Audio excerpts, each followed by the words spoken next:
Welcome back to the Pursuit Podcast. Today, we're going to be talking about whether or not you need a degree to get into technology, and we're also going to be looking at apprenticeships.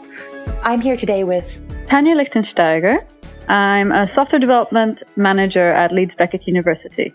Oh, fantastic. And how did you get into working in tech for the first time? Well, I've been coding since I was 8, so I knew that that's what I wanted to do. When I turned 17, I decided I didn't want to go to uni, and I was living in Switzerland at the time, and apprenticeships were very common, so I decided to go that route, and it was one of the best things I ever did. Can you tell our listeners, for the folks out there, what an apprenticeship is actually like, sort of what you do day to day, what the format is, how long it takes? Yeah, that's fine. My apprenticeship took 3 years. I was working in the Migros, one of the biggest retail giants in Switzerland. I was working in the IT department for 3.5 days a week, and I was going to a school for 1.5 days. Migros funded my entire education and paid me a monthly salary, which wasn't much, but it was enough to live by for those 3 years. So I got hands-on experience as well as learning the theory of technology and business at the same time. So you were really in a really fantastic position where you got paid to study. I know, it was brilliant. I was getting paid at 17, a decent wage, and they funded my education. And all those years of experience really stood me in good stead when I finally finished my apprenticeship. And when people were looking for experience needed, I already had 3 years experience. How's the reception to that experience been? How have you felt that people have been looking for a degree and had a difficult time taking the apprenticeship? Or have you found employers pretty receptive to the experience? Well, when I continued work in Switzerland, the apprenticeship was very accepted. They didn't look for a degree. It was when I moved to UK, I found that quite a lot of job adverts stated degree or equivalent, but the equivalent was quite rare. And when you'd go to interviews, people would say, "So what degree do you have?" And I said, "No, I don't have a degree, I have an apprenticeship." And it would seem like people struggled to understand what that was. And okay, that was probably 13 years ago now. But we've come long strides from then. So now I'm recruiting, and, in the panels I sit in, we don't look for degrees. And very rarely now do people stipulate a need for a degree. So one thing that I find, so I do some work with consulting with employers. One thing that I find that is really frustrating for me is oftentimes it'll be listed in the job description, looking for a computer science degree. But when you talk to employers, they say, "Oh, no, they don't have to have a degree. We just, I guess, put that in the job description for fun." Yes, and I think this is one of the things I'm trying to get out there, that these employers who put it in, not thinking, don't realize that it is seen as an obstacle from applicants, that it is just an afterthought. Oh, yes, a degree, yeah, but, if they have the good experience. But when an applicant is looking at the job description, they see that degree. And sometimes it's educating the employers as well that don't put it on there if it's not essential. I think that's such a valuable thing in hiring and outreach. Really think about what you're requiring from people and what bars you're setting. Yes, absolutely. I mean, I'm currently in the process of trying to review our job descriptions with our HR department, making sure that, it does not stipulate so hard about degrees. We're now having equivalent experience, and also not even putting that in essentials, because we're struggling to recruit IT skill sets. And we're now lessening the essential criteria and trying to create entry-level jobs. So, yeah, it is a process that we need to go through with HR. All employers need to do that. And also, employers need the foresight to do that. Sometimes it's laziness. They just leave HR to do it. And HR think, "Oh, well, I have a degree there." And that's an interesting thing to look at, the responsibility of employers, the responsibility of people within the industry. What's their responsibility to new talent coming on board? What's their responsibility to people who may want to come work for them? And I think that question's really interesting and something we don't talk about a lot. No, I mean, I think the struggle is most applicants, especially women, will not apply unless they meet 80 to 100% of the criteria. So it does go two ways. The employers need to make the job descriptions more accessible, and have a feel that not everything is essential. But as well, applicants need to feel they can put their foot forward. Just go do it. Don't let fear hold them back. Especially those who are transferring into the IT sector, which, a lot of people, I'm quite surprised to find, are quite scared of because they see, technical. But there's tons of non-technical roles in the IT sector, and we do need people in those roles. And I think that's a fantastic point as well, that sort of gatekeeping language and things like requiring a degree or having a bullet point list of requirements really makes it more challenging for underrepresented talent, whereas people who've been in the tech industry for a while or recognized as talent within the tech industry, they kind of know better.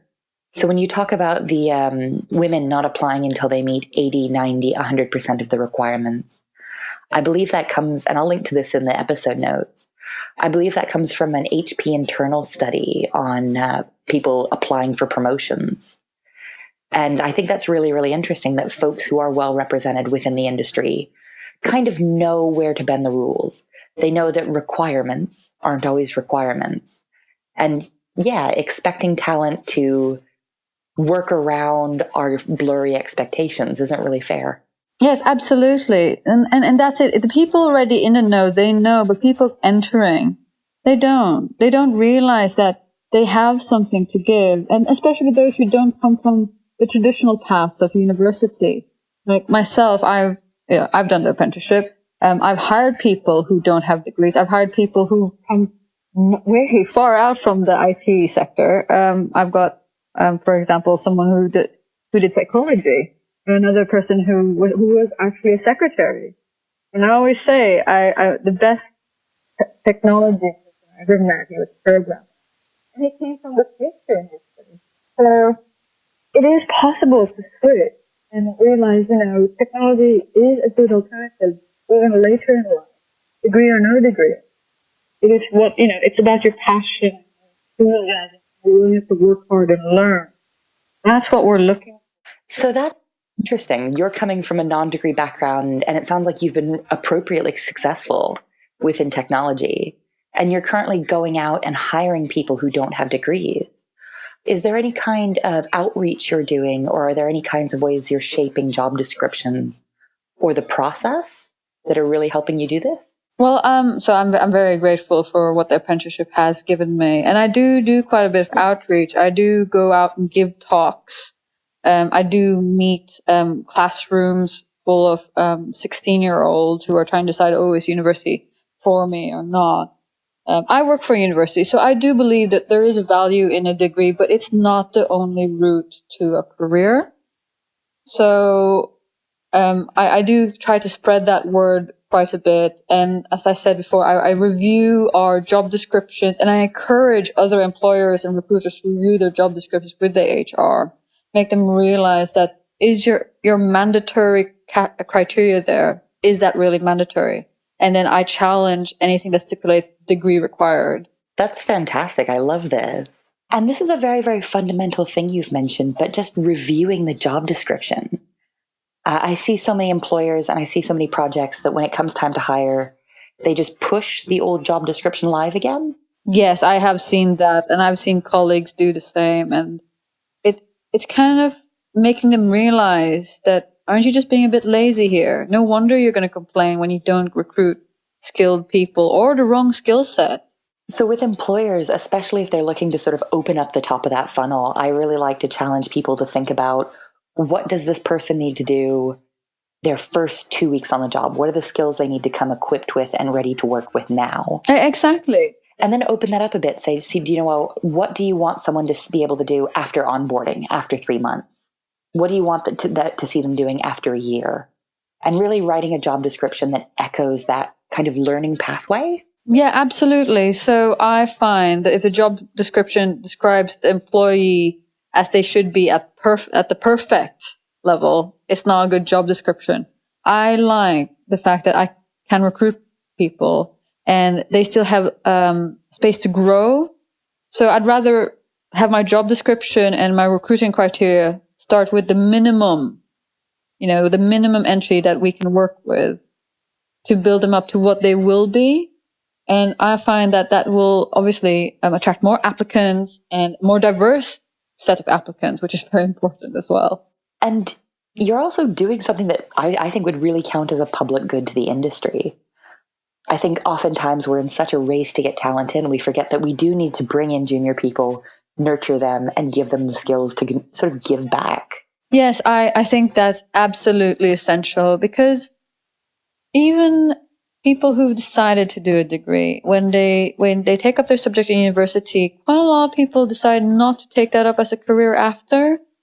So that sandwich year or that intern or that placement is quite valuable to give them opportunities like that, so that they can see immediately while they're doing their degree or their education that this is how I'll apply it. This is where I'm going to go. And look, oh my God, I can do this. So when graduation rolls around, they already have a plan. They kind of already know this is where I want to go into. And then going away from degrees, I agree that should be for placements for, people in high school or who've just finished school or between jobs. If someone can get them just a little bit of work experience, that opens up that avenue to them. Yeah, and I think it's something we often forget to do. So far we've been having a really fantastic conversation, but we've been focusing quite a bit on employers and job descriptions and getting more folks who may not have a degree, who have great skills, coming to work with us. And I think this is fantastic. But I'm also wondering, do you have any great advice to give someone who is just getting started in tech, or they've got the skills, they've been maybe not coding since 8, but they've been working with technology they love? Any advice for them on getting into technology, getting that first job without a degree in hand? Hard work beats talent, hands down. Hard work beats talent when talent does not work hard. So if you're willing to work really hard and just keep striving and keep learning, you'll be absolutely fine. So that's the assurance I'd give anyone who's trying to get into technology. The one thing I do want to tell people is, as well, know your values, because you might want to get into technology and you might have the skills, but if you end up doing a job that you hate because you work for a company whose values don't align to yourself, you'll never be happy. So there is a reason why I work for a university. I could easily work for a big blue chip company and earn like 10 times my salary, but I don't want to. I believe very strongly in education, and not many things make me as happy in my job as watching people graduate, knowing that what I've done, the systems I've built, helped them create a foundation for their career. So going back, my value is education and giving back to the community. So if you find yourself trying to decide between jobs, which one I should go for, look inwards and see, what do you value? I think that's a really good point.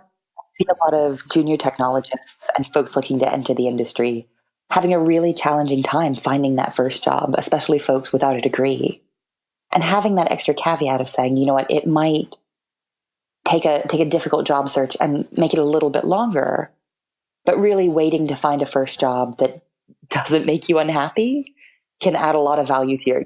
Absolutely. The last thing I want to see is people brave enough to go in industry with all these skills and get disheartened or disillusioned because they find themselves working for a company that puts profits over people, and then realizing, how did I end up here? For people just starting out on that job hunt, looking for that first job without a degree, do you have any advice on how they can demonstrate their skill sets?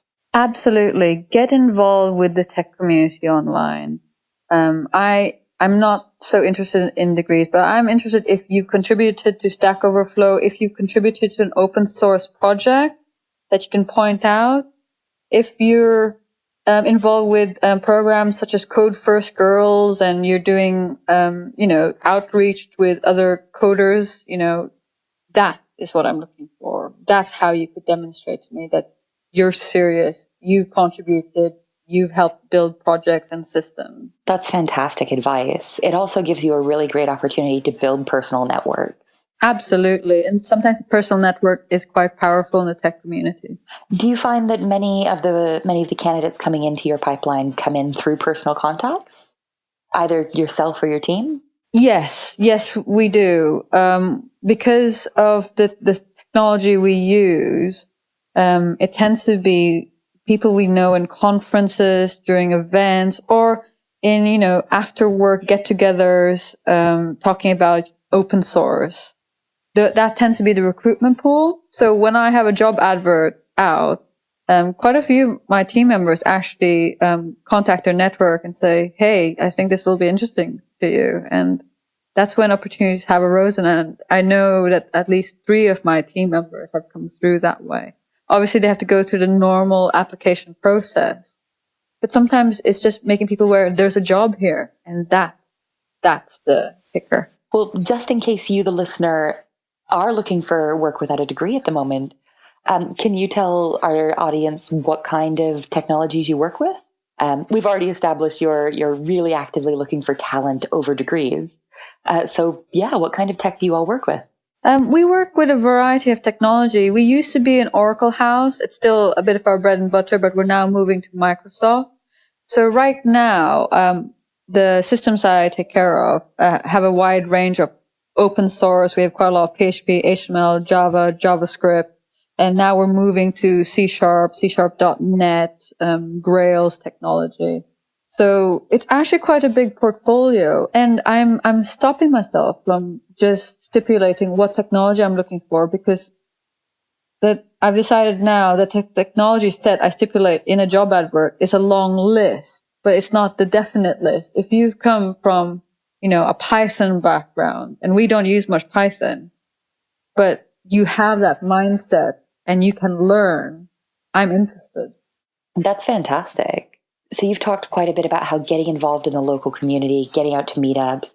Would you say giving talks as well is a good way to get yourself seen and be seen? Giving talks definitely raises your profile and your reputation, but it's not necessarily what I look for in developers that I'm looking to recruit. It's great, but I want to make sure you can do the job as well. Saying this as a person who also gives talks, I've seen quite a few people who give talks but aren't actually that good at their jobs.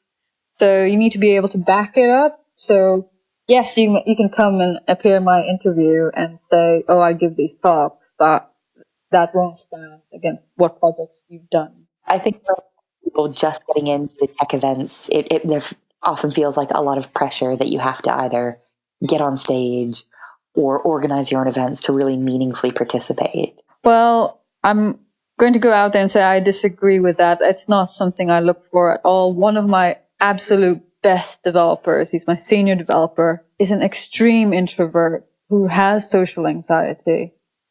I couldn't have hired anyone better. He has saved us so many times. So your advice has been really interesting, that go ahead, get out there, don't be discouraged, participate in local tech communities on and offline, get involved in open source and show off your talents, really. But when it comes time to apply for that job, do you think that someone without a degree should go ahead and put themselves forward for jobs, even when it says degree required? Absolutely. Absolutely. Just be brave. If they really, really want that degree, they will question it in the interview, and you can still justify with what you are capable of. The degree it shows that you have learned something and you have had some experience focusing on a subject. But at the end of the day, recruiters really want to know if you can deliver what they need of you. So yes, apply. Even if it says it needs a degree, most times that statement is just an afterthought. And I think it's really, really wonderful, really valuable to highlight the lies that exist in our industry. And degree required is often a lie. Absolutely. One of the suggestions I give people sometimes when they're struggling to recruit, and when I look at their job descriptions, I say, question that degree. What do you want, especially in technology as developers? You want hackers. You want people who have the survival skills in tech, who can build and self-learn. And most hackers don't have degrees. And I do use hackers in a positive note, not in the negative connotation that you may use. So this is fantastic. People should absolutely apply for that job, even if it says degree required. But how do you recommend they address that in the interview? Well, I think you need to be upfront about it. Be honest. Don't pretend you have a degree when you don't, because you will be found out. And then just state clearly, I may not have a degree, but I have the experience and the knowledge to do what I believe you need to get done.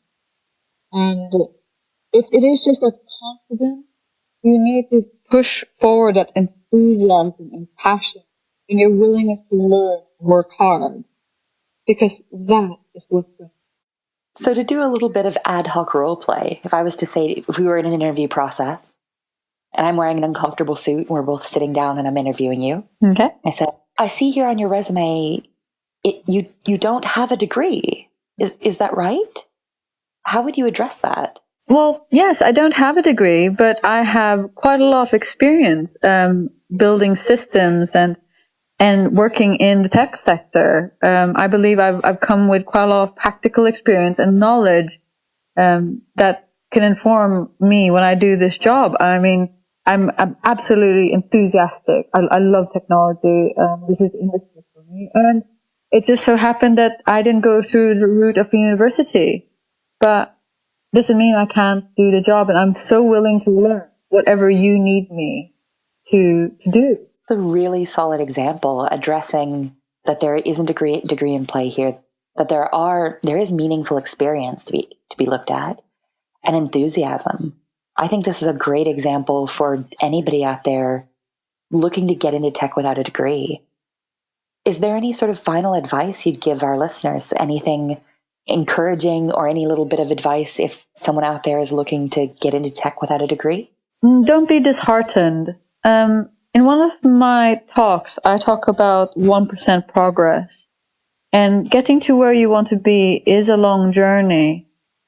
But if you break it down and I ask you, focus on that 1%, that next 1% progress you need to do to get there consistently. Send those CVs out, make those phone calls, do those interviews. You'll start chipping away at the journey and you will get there. Just work hard and focus on it. All I'm asking for is 1% progress and you will get there. Fantastic. So really tackle it little bit by little bit and keep moving forward. Absolutely. So when I applied for my first job, I sent 80 CVs in 2 weeks. Wow. You just have to want to get there. Exhausting and amazing. Yeah. Thank you so much for joining us today. You've really, really said some fantastic things around our responsibility as employers to critically examine what we're asking for from our candidate, and some practical advice that was really encouraging for folks who are out there wanting to get into tech without a degree. If folks are wanting to get in touch with you, is there a good place to find you online? Yes, you can always tweet me. It's at GrappleShark, at GRAPPLESHARK. Yes, you can ask me why it's that handle. But yeah, feel free to get in contact. I'm more about encouraging people to get into tech. And if there's any way I can help, I will. Why Grapple Shark? Well, I'm actually quite sporty. I do ground fighting. It's my sport, my free time. So I'm a grappler. How did you not lead with that? How cool is that? I don't know. I don't really mention it to people often. I'm a ground fighter. Yeah, I am a ground fighter. So I'm a ground fighter who happens to do tech. If anybody has any questions for you about ground fighting, getting into technology, hiring processes, it sounds like you've got a great handle on that, or looking for work in tech, at Grapple Shark on Twitter is a great place to get in touch. I'm looking forward to it. Thank you so much for joining us, and thank you for listening. Have a fantastic day.